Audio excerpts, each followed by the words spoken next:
சிம்ம ராசி சனி தசை. சிம்ம ராசிக்கு சனி தசை நல்லது செய்யுமா தீமை செய்யுமா? இருக்கிற இடத்த பொறுத்து.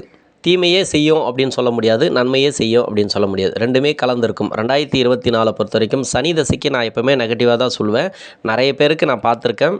அதனால் நெகட்டிவ் பலன்கள் சொன்னால் நெகட்டிவாக எடுத்துக்காதீங்க. நீங்கள் ரொம்ப உஷாராக இருக்கிறது நல்லது. ஏன்னா சிம்ம ராசிக்கு 7ஆம் இடத்துல சனீஸ்வர பகவான் இப்போ ஆட்சி பெற்றிருக்கிறது. நல்ல ஒரு பலன்கள் தான். 8ஆம் இடத்துல இருந்தால் தான் கடுமையான பாதிப்புகளை கொடுக்கும். சிம்ம ராசிக்காரர்களை பொறுத்த வரைக்கும் 3 நட்சத்திரக்காரர்களுக்கும் மக நட்சத்திரக்காரர்களுக்கு வயதான காலகட்டங்களில் தான் இந்த சனி தசைங்கிறது வரும். அதுலேயும் 80 வயசுக்கு மேலே தான். பூரம் நட்சத்திரக்காரர்களுக்கு தசாபுத்தி இருப்புக்களை பொறுத்து அதுவும் வயதான காலகட்டத்தில் தான் சனி தசைங்கிறது வரும். உத்திரம் நட்சத்திரக்காரர்களுக்கு 55 வயசுக்கு மேலே சனி தசை நடப்பில் வரும். இப்போ உத்திர நட்சத்திரக்காரர்களுக்கு இந்த பதிவு பொருந்தும். சிம்ம லக்னமாக வந்தீங்கன்னாக்கா, வேறு ராசியாக இருந்து சிம்ம லக்னமாக வந்தீங்கன்னாக்கா இந்த பதிவுகள் பொருந்தும். இப்போது சனி தசை அப்படிங்கிறது சிம்ம ராசிக்கும் சிம்ம லக்னத்துக்கும் என்ன மாதிரியான பலன்களை கொடுக்கும்? கோச்சார ரீதியாக 7ஆம் இடத்துல இருக்கிறதுனால உங்களுக்கு ப்ராப்ளம் இல்லை. கலத்திர பாவத்தில் இருக்கிறதுனால சிறிய நெருக்கடிகளை கொடுக்கும். அது எதில் கொடுக்கும் அப்படின்னாக்கா, கூட்டு தொழிலில் கொடுக்கும், நண்பர்கள் வழியில் கொடுக்கும். அதுவும் இல்லாமல் கலத்திர பாவத்தில் இருக்கிறதுனால கணவன் மனைவிகளில் கொடுக்கும். ஏன்னா நடப்பது சனி தசை அப்படிங்கிறதுனால. இந்த சனி தசை அப்படிங்கிறது இந்த லக்கணத்துக்கு எங்கே இருந்தால் யோகம், இந்த ராசிக்கும் எங்கே இருந்தால் யோகம், 3ஆம் இடத்துல இருந்தால் யோகம், 6ஆம் இடத்துல இருக்கக்கூடாது. அவயோக கிரகங்களுக்கு 3, 6, 10, 11 ஆகிய இடங்கள் சிறந்த இடங்கள். உங்கள் லக்கணத்துக்கோ உங்கள் ராசிக்கோ 6ஆம் இடத்துல இருக்கக்கூடாது, 10ஆம் இடத்துல இருக்கலாம், 11ஆம் இடத்துல இருக்கலாம். இந்த 3 இடங்களை இருந்து தசை படிச்சினாக்கா அளப்பரிய யோகத்தை இந்த சனீஸ்வர பகவான் கொடுக்கும். 6ஆம் இடத்துக்கும் விதிவிலக்கு உண்டு. இப்போது ராகு கேதுக்களோடு சேர்ந்து இருக்கக்கூடாது. உங்கள் சுய ஜாதகத்தில் ராகு பகவானோடையோ இல்லை கேது பகவானுடனோ சேர்ந்து தசை பண்ணிச்சினாக்கா கடுமையான கெடு பலன்கள் உண்டு. அது எங்கே இருந்தாலும் சரி. அதிலும் பார்த்தீங்கன்னாக்கா 3, 6, 10, 11 ஆகிய இடங்கள் சிறந்த இடங்கள்னு சொல்லலாம். இதுக்கு விதிவிலக்கு உண்டு. ராகுவோடு சேர்ந்து இந்த 3 இடங்களில் இருந்தாலும் நல்ல ஒரு வளர்ச்சிகளை கொடுத்துரும். நீங்கள் பயப்பட தேவையில்ல. இந்த மாதிரியான சனி தசை நடக்கக்கூடிய நபர்கள் பெரிய கெடுபலன்களை கொடுக்குமோ அப்படின்லாம் நீங்கள் நினைக்க தேவையில்ல. பொதுவாகவே சிம்ம ராசிக்கும் சிம்ம லக்கணத்துக்கும் அவயோகம் செய்யக்கூடியவர் தான் இந்த சனீஸ்வர பகவான்.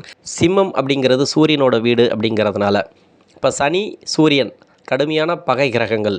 இது 2க்குமே 7ஆம் பொருத்தம் அப்படின்னு வரும். திருமண வாழ்க்கையில் கூட இந்த 2 ராசிக்கும், அதாவது சிம்ம ராசிக்கும் கும்பராசிக்கும் ஒத்து வராது. சிம்ம ராசியில் ஒரு நட்சத்திரம் இருந்தாலும் சரி, இந்த ராசிக்காரர்களை சேர்த்து வச்சிங்கனாக்கா நிறைய கடுமையான கெடுபலன்கள் உண்டு. திருமண வாழ்க்கையில் நிறைய பிரச்சனைகளை கொடுக்கும். அதனால் இந்த ராசிக்கும் 7ஆம் பொருத்தம் அப்படின்னு சொல்லுவாங்க. ராசிக்கு நட்பு ரீதியாக நிறைய நண்பர்கள் இருக்கலாம், அது வேறு. எல்லா வகையிலும் கெடுபலன்கள் கொடுத்துரும், நட்புகளை கெடுத்துரும். அப்படி இல்லைனாக்கா கணவன் மனைவி கெடுத்துரும் அப்படின்னு சொல்ல முடியாது. ஒரு சில பேருக்கு கும்பராசியில் சிம்ம ராசியில் இருக்கக்கூடிய நபர்களை திருமணம் பண்ணவங்கள பார்த்துருக்கானா, அவயோக தசைகள் வந்தால் மட்டுமே, 7.5 அஷ்டம சனி வந்தால் மட்டுமே கடுமையான கெடுபலன்கள் உண்டு. இப்போ 7ஆம் இடத்துல தான் சனீஸ்வர பகவான் இருக்குது. இப்போ 7க்குடைய பலன்கள் என்னவாக இருக்கும்? இது கண்டக சனி அப்படின்னு சொல்லுவாங்க. அதில் கலத்திர பாவகம். திருமண வாழ்க்கையில் பிரச்சனை வருமோன்னு நினைக்காதீங்க. அதுமாரி பிரச்சனைகள் வராது. லவ் சம்மந்தப்பட்ட நபர்களுக்கு கொஞ்சம் நல்ல ஒரு பலன்கள் இந்த காலகட்டங்களில் பார்க்கலாம். எந்த வயது காலகட்டத்தில் இந்த சனி தசை நடந்தாலும் சரி, சிம்ம ராசியில் இருக்கக்கூடிய நபர்களுக்கும் சிம்ம லக்னக்காரர்களுக்கும் சனி தசைங்கிறது அந்தளவுக்கு நன்மை செய்யாது. இப்போ சனி தசை நடக்குது. 7ஆம் இடத்துல சனீஸ்வர பகவான் அடுத்து 8ஆம் இடத்துக்கு அடியெடுத்து வைக்க போகிறாரு அப்படின்னாக்கா, அஷ்டம சனியாக வரத்துக்கு முன்னாடியே சனி தசையில் சூரிய புத்தி, சந்திர புத்தி, செவ்வாய் புத்தி, ராகு புத்தி, இந்த 4 கிரக புத்திகள் நடந்துச்சுனாக்கா இப்போத்துலேருந்தே அது கெடு பலன்கள் கொடுக்க ஆரம்பிக்கும்.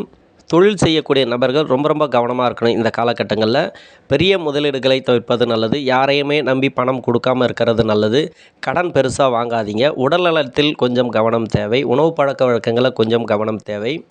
கணவன் மனைவிக்குள்ளே கருத்து வேறுபாடுகள் வந்துச்சுனாக்கா விட்டு கொடுத்து போகிறது நல்லது.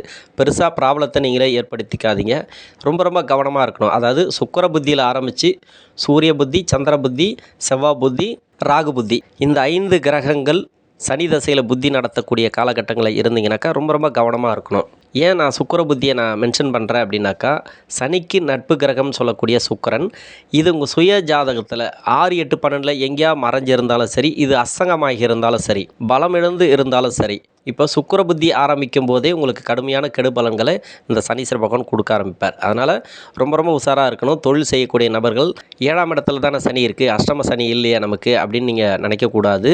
ஒரு சிலருக்கு கடன் பிரச்சனைகளை கொடுக்க ஆரம்பிக்கும். ஒரு சிலருக்கு நோய் நொடி பிரச்சனைகள், வம்பு வழக்கு பிரச்சனைகள்லாம் கொஞ்சம் கூட்டு போய் வரத்துக்கான வாய்ப்பு இருக்கும். அதனால் கவனம் தேவை. நீங்கள் எங்கேருந்து தசை பண்ணாலும் சரி, உங்களுக்கு அவயோகத்தில் இருந்தாலும் சரி, யோகம் செய்யக்கூடிய இடத்துல இருந்தாலும் சரி, இது மாதிரியான தசா புத்திகள் நடக்கும்போது ரொம்ப கவனமாக இருக்கணும். ஆனால் 2024 இந்த சனி தசையானது ஒரு சிலருக்கு வந்து பொருளாதார வளர்ச்சியை கொடுக்கும். ஏன்னா உங்களுடைய ராசிக்கு குருவுடைய நகர்வுகள் சரியாக இருக்குது. மற்ற கிரக அமைப்புகளை பொறுத்த வரைக்கும் உங்களுக்கு நல்ல ஒரு பலன்களை கொடுக்கக்கூடிய இடத்துல தான் இருக்குது. 8ஆம் இடத்துல ராகு பகவான் இருந்தாலும் 2ஆம் இடத்துல கேது பகவான் இருந்தாலும் வீடு கொடுத்த கிரகம் நல்ல ஒரு அமைப்பில் இருந்துச்சுனாக்கா ராகு கேதுக்களால் உங்களுக்கு பாதிப்புகள் இல்லை. பொருளாதார வளர்ச்சியை கொடுத்துரும். 2024 தொழில் கொஞ்சம் வளர்கிறதுக்கான வாய்ப்பு இருக்குது. தொழிலில் ஓரளவுக்கு ஒரு ஸ்டெப் எடுத்து வைக்கலாம். நீங்கள் தொழில் மாற்றக்கூடிய அமைப்புகளும் இந்த நேரங்களில் கொடுக்கும். குரு 2019லேருந்தே சரியில்லை அப்படின்ட்டு நான் நிறைய வீடியோவில் நான் சொல்லியிருக்கிறேன்.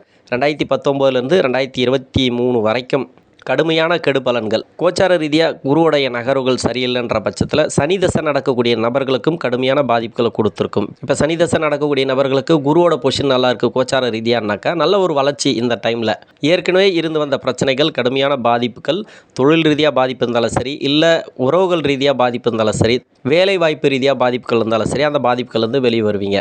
2024ங்கிறது அமோக வெற்றி வாய்ப்புகளை கொடுக்கும். சனி தசையில் ரொம்ப கஷ்டப்பட்ட நபர்களுக்கு, ரொம்ப நலிவடைந்த நபர்களுக்கு ஓரளவுக்கு வளர்ச்சிகளை இந்த நேரங்களில் பார்க்கலாம். கடன் பிரச்சனையிலேருந்து கொஞ்சம் வெளியே வருவீங்க. கடன் கட்டி முடிக்கக்கூடிய சூழல் ஏற்படும். அதுவும் இல்லாத ஒரு அசலாவது கொடுப்பீங்க. ஒரு கடன் வட்டி கட்டி முடிக்கிறதுக்கான அமைப்புகளை இந்த நேரங்களில் கொடுக்கும். வீடு கட்டி குறையாக இருக்கக்கூடிய நபர்களுக்கு இந்த வீடெல்லாம் பார்த்திங்கனாக்கா உங்களுக்கு நிவர்த்தி ஆகும். இந்த நேரங்களில் பூர்த்தி ஆகும். எல்லாமே வீடு கட்டி முடிச்சுட்டு ஒரு குடி போகிறதுக்கான வாய்ப்புகளை இந்த 2024 கொடுக்கும். ஏன்னா குருவுடைய நகர்வுகள் உங்களுக்கு நல்லா இருக்குது அப்படின்ற பட்சத்தில் சனி தசை உங்களுக்கு எந்த மாதிரியான பலன்களை கொடுத்து கொண்டு வந்தாலும் சரி, கோச்சார ரீதியாக 2024 மட்டும் இல்லாமல் அடுத்த 4 வருட காலங்களுக்கு உங்களுக்கு குருவுடைய நகர்வுகள் நல்ல ஒரு வளர்ச்சியை கொடுக்கும். அப்படிங்கிறதுனால சனி தசையில் இருக்கக்கூடிய நபர்களுக்கும் நல்ல ஒரு முன்னேற்றத்தை இந்த நேரங்களில் பார்க்கலாம்.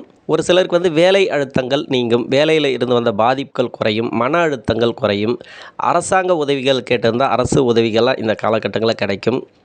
அரசியல்வாதிகளுக்கு நல்ல ஒரு வளர்ச்சியை பார்க்கலாம். பெரிய வளர்ச்சிகள் இல்லைனா கூட ஓரளவுக்கு வந்து இதுக்கு முன்னாடி இருந்த பிரச்சனைகள்லேருந்து வெளியே வரதுக்கான வாய்ப்புகளை கூடுதலாக கொடுக்கும். இந்த சனி தசையில் இருக்கக்கூடிய நபர்களுக்கு இந்த ராசிக்கும் இந்த லக்னத்துக்கும் அவயோக தசை அப்படிங்கிறதுனால உங்கள் சுய ஜாதகத்தை செக் பண்ணிவிட்டு நீங்கள் மேற்கொண்டு ஒரு தொழில் ஆரம்பிக்கிறதோ இல்லை தொழில் வளர்ச்சிகள் எப்படி இருக்குது அப்படிங்கிறத பார்க்குறதோ ரொம்ப ரொம்ப நல்லது. நன்றி.